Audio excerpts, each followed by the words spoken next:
Yes, I know, and I'm sorry.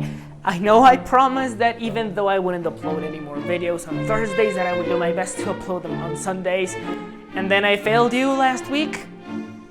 It's my fault, and I'm sorry, but I'm just very tired. I'm in the middle of an exam exam week, and oh gosh. Hello everybody, how are you? I'm Arich and welcome to this new episode where we'll be talking about a book that I really like, and I am more excited to talk to you about it to you than to the Spanish-speaking audience, because they probably know more about this topic than you do, so I get to explain a little more.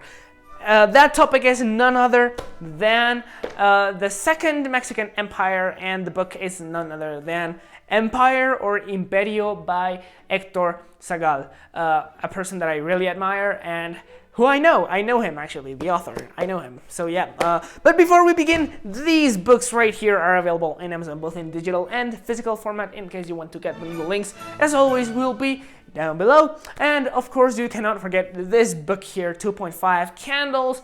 It's between books 2 and 3 of the War of Tears. You do not have to read them, but if you do, they will give you a lot more information regarding the future of the series, so I highly recommend it. And yeah, let's go to the P.A.O, the Possible Smell Addiction. The acronym is in Spanish, of course, and it will be a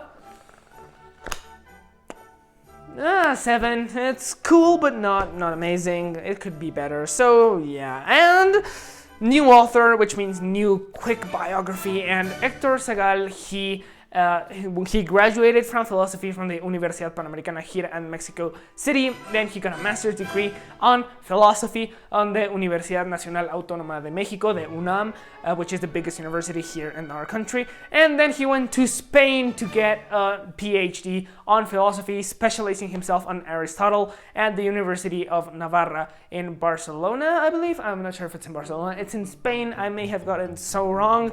So sorry if you're from Spain and you know how wrong I got it, but yeah, he is the author of many novels and essays which have led him to win many different prizes. And yeah, recently he has worked on a YouTube channel which is called Just Like Him.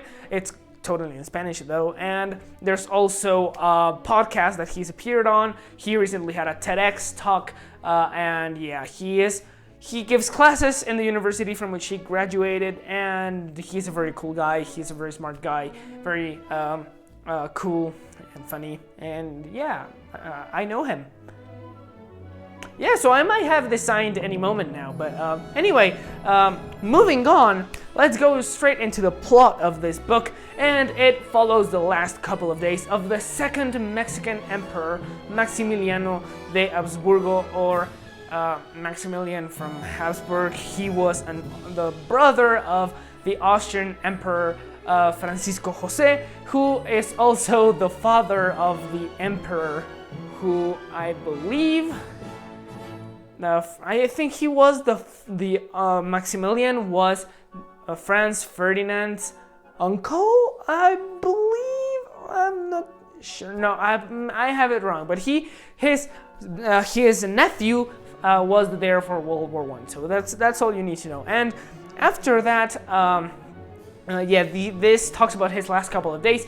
Maximilian, he became the Emperor of Mexico in 1864, I believe, and his empire lasted a very short time, because shortly thereafter, after the U.S. ended its civil war, they helped Benito Juárez, the former president, to reclaim his position, and Benito Juárez defeated Maximiliano and took him away, and they shot him. So yeah, not really the best ending for him, but I really think he is one of the biggest historical figures in Mexican history. I would really like to know more, and this book does precisely that. It tells us about his final days before he was killed by Benito Juárez and his men. So yeah, it's a very interesting book, and I highly recommend it. And anyway, I think that's all for now, so let's go straight into the review. Starting with the plot, as I have said, this book shows the last days of the emperor before he was killed and shot by a group of people. He was not alone, he was actually killed alongside Tomás Mejía and Miguel Miramón, two people who helped him during those final days. And it's a very interesting story. This will meddle a lot with the narrative, but the book alternates every chapter, going from a chapter with an inner monologue inside Maximilian's head, and then another chapter which is seen from third person limited, which is focused on other characters like Miguel Miramón or Tomás Mejía or Dudos, who was the person who helped Maximilian. So it's a very interesting narrative. The shape that this book takes is very interesting. I really like it because it also gives the book a lot of movement, a lot of motion, and you can see how the story connects. And this will just move with all three because it will also get into character, but I really like how this format helps not only to define the period very well, but it also shapes how Maximilian is thinking in this moment of his life, which is a very important moment in his life because he's literally about to be killed, and this might be the moment where he is either spared or not, because right now, as this takes place, Benito Juárez is receiving letters from the monarchs of all Europe. The most powerful people in the world at the moment, apart from the US, are trying to convince Benito Juárez not to kill Maximilian and send him back to Austria, which is something that oddly Maximilian both fears and desires, because he desires it because he obviously doesn't want to die, but he also fears it because he doesn't want to be the clown from amongst the royal court who died or who couldn't even rule a bunch of savages as they thought Mexicans were at the moment, and some still do. But anyway, wink wink, nudge nudge. Anyway, I really like how this plot for this book was structured, how Héctor Zagal managed to build the characters and build the plot. It really made it a lot more interesting than if it had been just a pure monologue or if it had just been a pure third-person storyline following the different characters. We also got to see some interactions between Miramón and Maximilian, or Tomás Mejía and Maximilian, Dudos and Maximilian, and seeing those interactions take place from the point of view of the other character, while we got every other chapter from Maximilian's point of view. Literally, we were inside his mind. That was very, very important, a very, very successful method that really made us understand a lot more how this whole thing works and how it felt for those people, because they were, after all, going to die, and they were going to be shamed in front of the whole people, right? And in front of the whole Mexican community.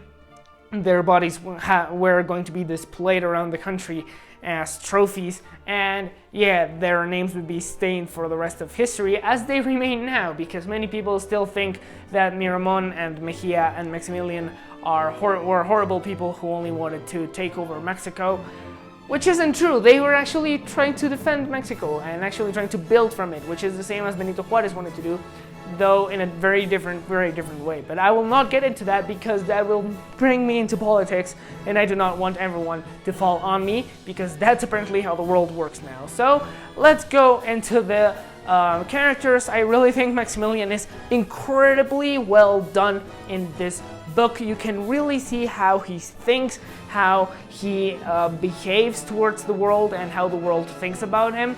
It's very interesting because you can clearly see that there was a big investigation done in order to make this trustworthy, right? Because after all, Dr. Zagal, he is very interested on the Second Mexican Empire and has always had an obsession for Maximilian, and it makes sense based on how much, not only does he cite a lot of works that he recommends that he used in order to make this book, but it also shows just how much he investigated in order to make this as realistic as possible. So it is very well executed. It has incredible characters, it has a great narrative, and thus a great plot.